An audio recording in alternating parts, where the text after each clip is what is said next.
Hello friends, welcome to dig your mind. Discuss करते हैं class 12th NCERT के integral miscellaneous exercise का एक बहुत ही अच्छा सा क्वेश्चन जो है 0 to π/2 हमें इंटीग्रेट करना है। लिमिट्स दे रखी हैं और इंटीग्रेट करना किस फंक्शन को है, sign x cos x upon cos to the power 4x plus sine to the power 4x को।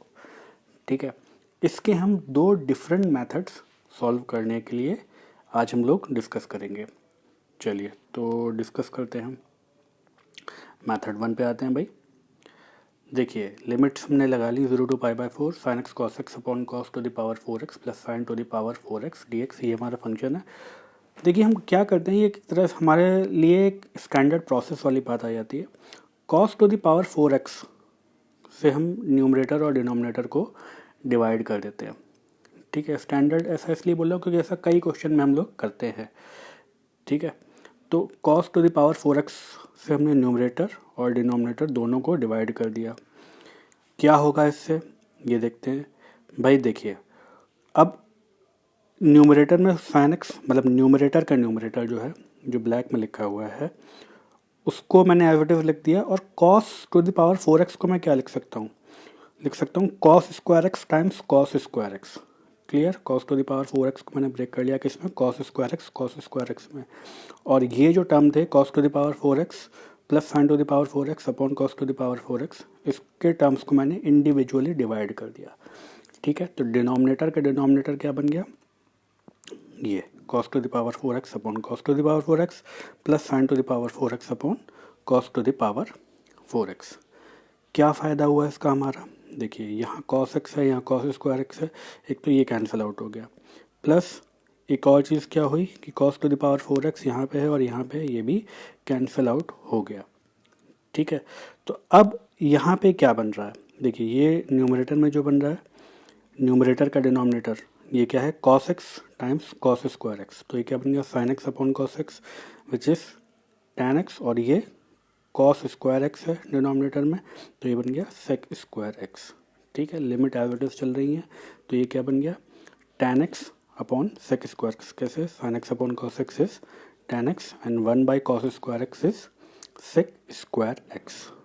ये तो 1 बन गया डिनोमिनेटर में, और बाकी क्या बन गया, sin to the power 4x upon cos to the power 4x is tan to the power 4x। Clear, sin to the power 4x upon cos to the power 4x is tan to the power 4x। यहाँ तक एकदम clear है। चलिए अब हम छोटा सा एक सब्स्टिट्यूशन करेंगे।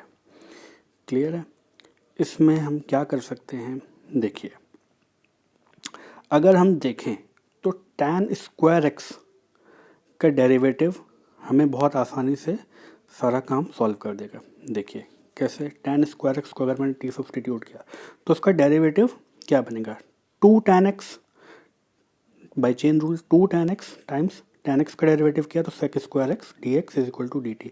और ये बहुत अच्छा हमारे लिए काम हो गया क्योंकि tan x sec square X dx, इसकी वैल्यू हमारे पास पूरी क्या आ गई, tan x sec square X dx is equal to 1/2 dt।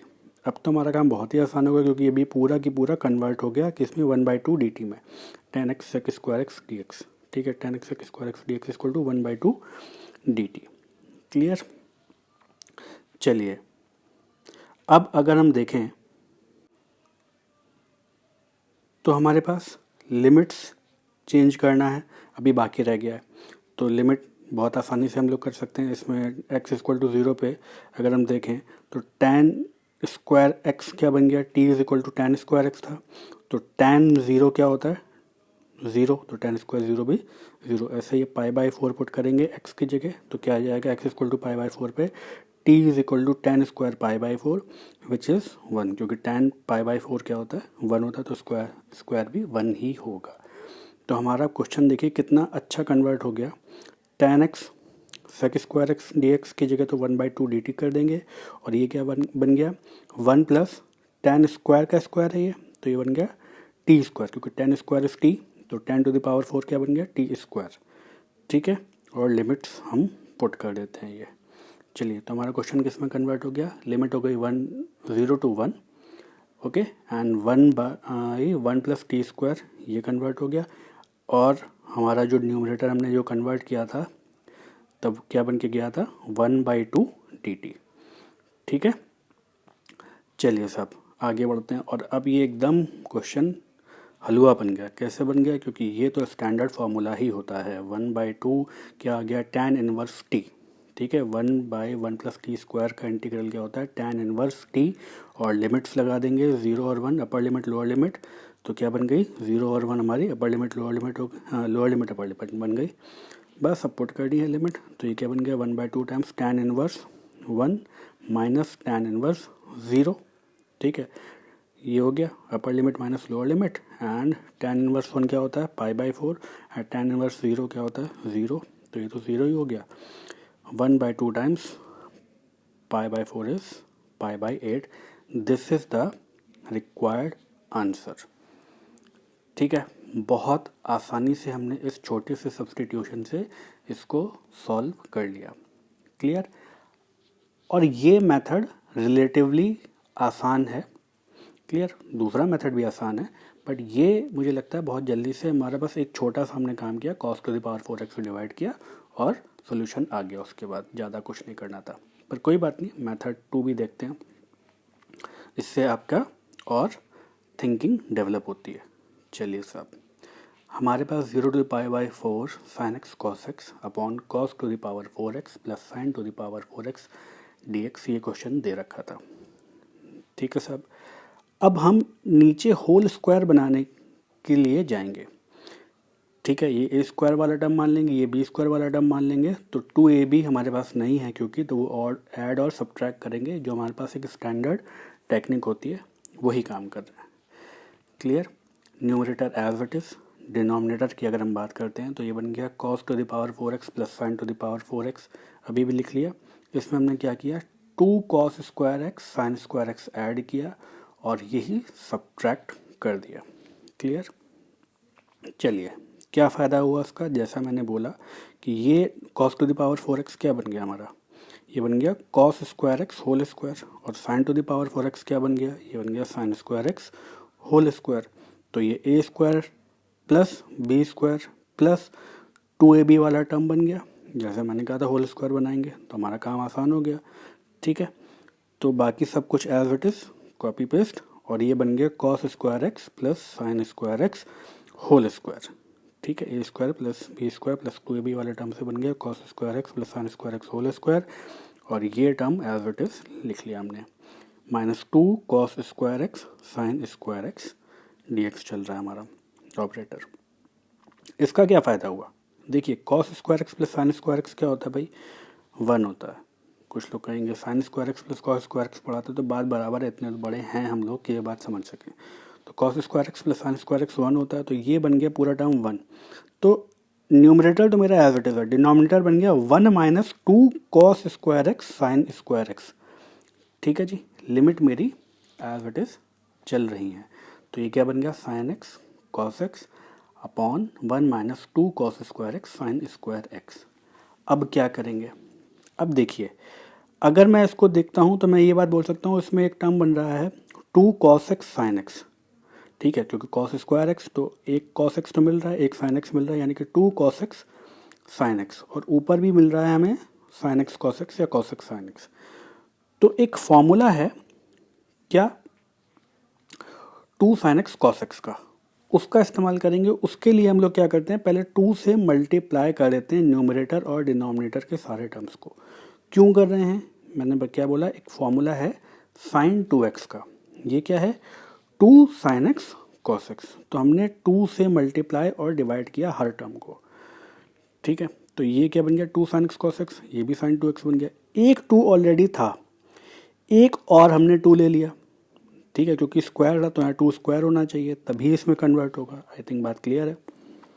और यहाँ पे 2 आ रहा है तो कोई बात नहीं है। और यहाँ पे भी हमको 2 sin x cos x वाला टर्म दिख रहा है। तो चलिए साहब, हमारा क्वेश्चन है 2 sin x cos x upon 2 minus 2 sin x cos x whole square. ये बात समझ में आ रही है? ये 2 का स्क्वायर है, ये cos² x है, ये sin² x है। तो ये पूरे का स्क्वायर बन गया किसका? 2 sin x cos x का होल स्क्वायर। लिमिट्स बिल्कुल वैसे की वैसे ही चल रही हैं। चलिए, तो अब ये मेरा किस में कन्वर्ट हो गया? न्यूमरेटर। न्यूमरेटर कन्वर्ट हो गया साइन 2x में और डिनोमिनेटर कन्वर्ट हो गया 2 माइनस साइन स्क्वायर 2x में। बात ठीक है, क्योंकि ये फॉर्मूला है, इसी का मैंने बस एप्लीकेशन किया। क्लियर? तो अब हमने इतनी मेहनत कर ली है, इसका क्या फ़ायदा हुआ? इसका फ़ायदा अभी थोड़ी सी एक स्टेप बाद हमको दिखने लगेगा। चलिए, अब 0 to π/4, अब मैं इस 1 को ब्रेक कर लूँगा, 2 को ब्रेक कर लूँगा 1 + 1 में। ठीक है, 2 को मैंने ब्रेक कर लिया किसमें? 1 + 1 में। तो बाकी ये मेरा minus sine square 2x as it is था। क्या फ़ायदा हुआ? 1 माइनस साइन स्क्वायर 2x क्या होता है? ये मेरा क्या हो जाता है? Cos square 2x। ठीक है, इसमें तो कोई दिक्कत नहीं है। कैसे कहा मैंने? क्योंकि भाई sine square X plus cos square X equal to 1 होता है, तो यूजिंग दैट आइडेंटिटी हम लोग बोल सकते हैं 1 minus sine square 2x is equal to cos square 2x, और ये 1 मेरा एज इट इज़ था ही यहाँ पे। चलिए, क्या फ़ायदा हुआ इसका? इसका फ़ायदा ये हुआ कि अगर हम देखते हैं भाई कॉस 2x का डेरिवेटिव क्या होता है? भाई कॉस x का डेरिवेटिव होता है माइनस साइन एक्स। तो अब मेरे को ये माइनस साइन जरूर है, लेकिन इतना तो मैं पता है कि ये साइन 2x हमें डेरिवेटिव में कंज्यूम होता हुआ दिखेगा। चलिए, बहुत अच्छी बात है। Cos 2x equal to T, तो -2 sine 2x dx is equal to dt। तो साइन 2x dx की वैल्यू, साइन 2x dx की वैल्यू डायरेक्टली हमें क्या मिल गई? -1/2 dt। क्लियर? तो ये तो पूरा कंज्यूम हो गया भाई न्यूमरेटर dx के साथ, sine 2x dx equal to -1/2 dt। Limits हैं 0 to π/4, तो लिमिट्स भी इसमें पुट कर देते हैं। तो हमारे पास क्या आ रहा है? ये तो साइन 2x dx हमारा कंज्यूम हो गया पूरा पूरा।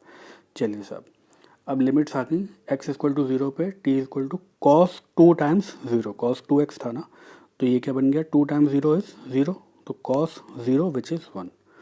फाइन। और दूसरी अपर लिमिट क्या थी? x इक्वल टू π/4, तो t की वैल्यू क्या हो गई? Cos 2 times π/4। ठीक है, कॉस 2x में t is equal to π/4 put किया, तो cos 2 times π/4 which is cos π/2 which is equal to 0। 2 times π/4 is π/2 and cos π/2 is 0। Clear? तो अब हमारी लोअर लिमिट है 1 और अपर लिमिट है 0। क्लियर है सब? बहुत अच्छी बात है।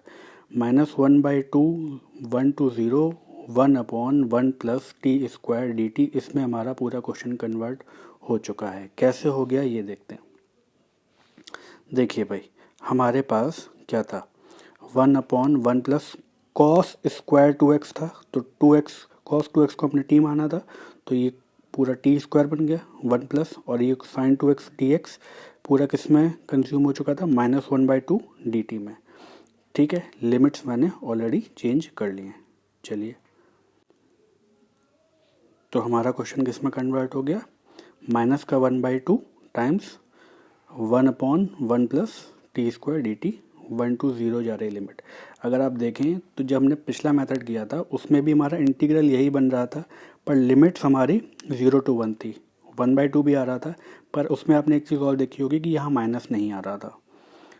ठीक है, तो जाहिर सी बात, लिमिट की प्रॉपर्टी लगा के हम इस माइनस से इसको 0 to 1 कर सकते हैं, तो भी आ जाएगा। पर कोई बात नहीं, मैं इसी को इंटीग्रेट कर देता हूँ, वो बाद में एडजस्ट हो ही जाएगा।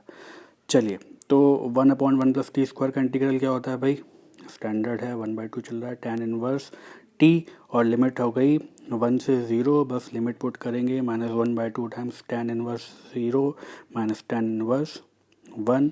अब tan inverse 0 is 0 and tan inverse 1 is π/4, minus का 1/2 एज इट इज़ 0 माइनस π/4, और इनको मल्टीप्लाई करेंगे तो ये तो 0 ही है, -1/2 टाइम्स माइनस का π/4 is π/8 and this is the required answer. ठीक है, इसमें थोड़ी सी हमें मेथड में मशक्क़त करनी पड़ी, ये मैं मानता हूँ, पर ऐसा नहीं है कि बहुत ज़्यादा टफ मेथड है। अच्छा मेथड है, हमारी थिंकिंग खुलती है। हमारा आंसर तो π/8 इस पर भी आ गया, और π/8 हमारा आंसर मेथड 1 में भी आ गया था। ठीक है, तो आई होप आपको दोनों मेथड समझ में आए होंगे, दोनों का कॉन्सेप्ट अच्छे से समझ में आ गया होगा। एप्लीकेशन ट्रिग्नोमेट्रिक हम लोग कैसे करते हैं। हाँ, इसमें लिमिट्स की हम लोगों ने कोई प्रॉपर्टी यूज़ नहीं की, बट फिर भी लिमिट्स कैसे यूज़ होती हैं वो तो हम लोगों ने हमेशा ही समझना है। जब भी लिमिट का क्वेश्चन आए तो उसका एप्लीकेशन ज़रूर देखना है, मतलब एटलीस्ट उसको प्रॉपरली अप्लाई कर सके, उसको चेंज कर सके। आई होप आपको क्वेश्चन समझ में आया होगा, एक्सप्लेनेशन समझ में आया होगा, दोनों मेथड अच्छे से समझ में आ गए होंगे।